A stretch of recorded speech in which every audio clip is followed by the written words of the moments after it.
दो लघु कथाएं। तो कल मैंने आपको नींव समझा दिया था कि किस प्रकार नींव मजबूत होना चाहिए।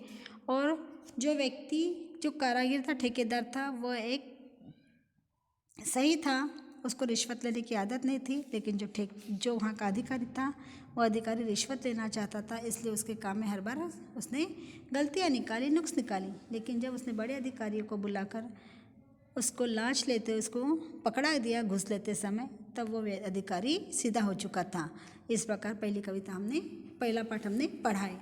अब उसके आगे का उसी के में का दूसरा भाग है जीभ का वर्चस्व। जीभ हमारी 32 दांतों के भीतर रहती है, फिर भी उसको कितना गर्व है, इस पाठ के अंदर बताया है। पंक्तिबद्ध और एकजुट रहने के कारण दांत बहुत दुस्साही हो गए थे। एक दिन वे गर्व में चूर होकर जिह्वा से बोले, जिह्वा है जीभ हमारी, हाँ, पंक्तिबद्ध यानी लाइन से रहे हमारे दांत, एक नीचे लाइन पूरी है और ऊपर की लाइन पूरी है, ऐसे दो लाइन में बराबर हमारे दांत है, एकजुट है बिल्कुल, लेकिन दुस्साहसी हो गए थे, मतलब साहस ज़्यादा बता रहे थे वो। तो इस पर उनको जीभ ने उनका गर्व चूर चूर कर दिया।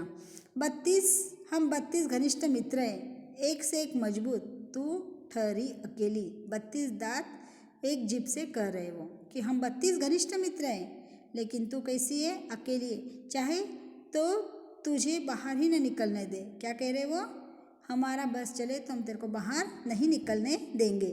जीवा ने पहली बार ऐसा कलुषित विचार सुना था। वह हंसकर बोली, ऊपर से एकदम सफ़ेद और स्वच्छ हो, पर मन से बड़े कपटी हो। देखो क्या कह रही है जीवा, दिखने को कैसे हो, सफ़ेद हो एकदम और स्वच्छ हो, और तुम्हारे मन के अंदर इतना क्लेश भरा हुआ है, इतने तुम कपटी हो, मुझे पता नहीं था। जीभ उनको बोल रही है, ऊपर से स्वच्छ और अंदर से काले घोषित करने वाली जीभ, वाचालता छोड़ अपने औकात में रह।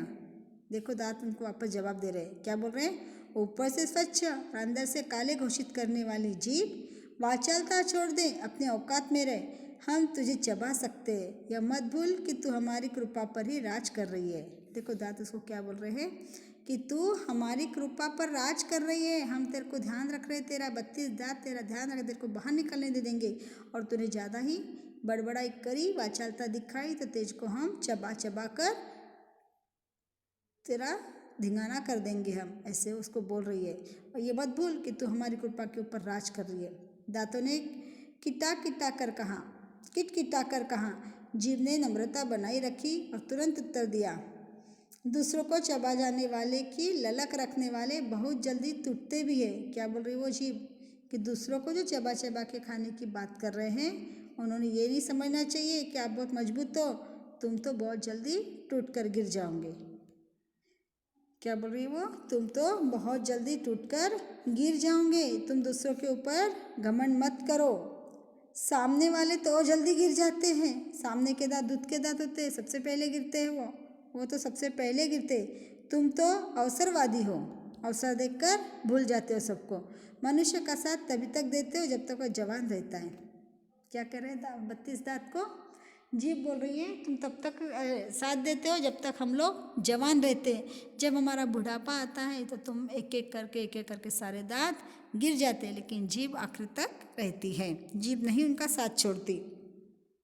जब वृद्धावस्था आती है तो असहाय होकर छोड़कर चल देते हो। क्या कह रही हो दांत को, तुम असहाय हो जाते, हम लोगों को असहाय कर देते हो, छोड़कर चले जाते हो, तुम रहते नहीं हो।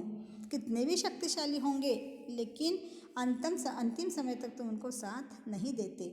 शक्तिशाली दांत भी आखिर अपनी हार क्यों मानने लगे, वो भी उसको जवाब देने लगे, ईंट का जवाब पत्थर से, वो भी चुप नहीं रहे। बोले हमारी जड़ें बहुत गहरी है, हमारे कड़े और नुकीलेपन के कारण बड़े बड़े हमसे थर्राते हैं। कैसे दांत तो उसको भी खा लेते हैं, किसको भी काट डालते हैं, इतना इनका नुकीलेपन होता है।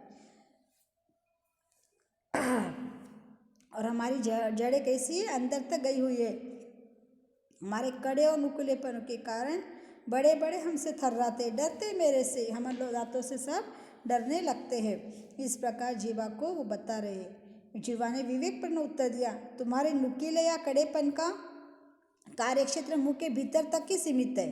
दांत कहाँ तक सीमित है, अंदर तक की, बाद में दांत बाहर आ सकते हैं क्या, नहीं। तो उन्होंने कहा तुम्हारे नुकीलेपन या कड़ेपन का कार्य क्षेत्र मुंह के भीतर तक ही सीमित है, उसके बाहर जा नहीं सकते। विनम्रता से कहती हूँ कि मुझसे पूरी दुनिया को प्रभावित करने और झुकाने की क्षमता है। जीभ क्या बोल रही है कि मुझे पूरी दुनिया को प्रभावित करने और झुकाने की क्षमता है। सच बात है, जीभ से मीठा बोला जाता है और जीभ से प्यारा शब्द निकला जाता है। कड़ू शब्द बोल दो तो सारी दुनिया हमारे से दूर हो जाएगी, लेकिन जो व्यक्ति नम्रतापूर्वक बात करता है तो सारी दुनिया उसके सामने झुक जाती है। ये सारी शक्ति जीभ के अंदर है, दांतों के अंदर नहीं है। आया समझ में? फिर दांतों को धमकी दे रही है। वो क्या बोल रही है? दांतों ने पुनः धमकी दी। दांत उसको पूरी धमकी दे रहे हैं जीभ को, हम सब मिलकर तुझे घेरे खड़े हैं, कब तक हमसे बचेगी? क्या बोल रही जीभ को दांत कि तू हमारे घेरे के अंदर है, तेरे 32 दांत तेरे पहरेदार है और तू उनके अंदर बसी हुई है। तेरा घमंड चूर करने को हमारे को बिल्कुल देर नहीं लगेगी। जीभ ने दांतों का घमंड चूर करते हुए चेतावनी दी। अब जीभ वापस जवाब दे रही है कि डॉक्टर को बुलाओ, दंत चिकित्सक को एक एक को बाहर कर दूंगी। देखो क्या बोल रही हो, डॉक्टर को यदि बुलाई, यदि दांतों का डॉक्टर यदि आ जाए तो क्या करेगा? एक एक दांत को बाहर निकाल कर फेंक देगा और मुझे तो धक्का भी नहीं लगेगा, छुएगा तक नहीं, वो मुझे तो छुएगा भी नहीं और तुम सब बाहर दिखाई दोगे। और क्या बोल रही हो? तुम सब बाहर चले जाओगे, दांत का आगे डॉक्टर आ जाएगा तो, और मुझे को तो धक्का भी लगने वाला नहीं है।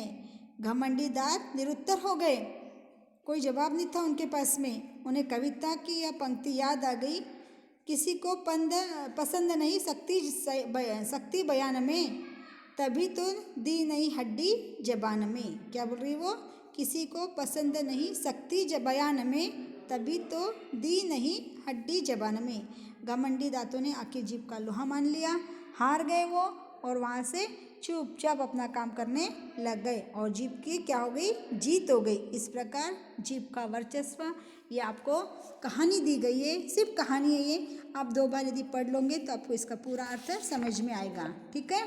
और आपको इस पाठ के प्रश्न उत्तर आपके नोटबुक में लिख कर बताना है। Okay okay.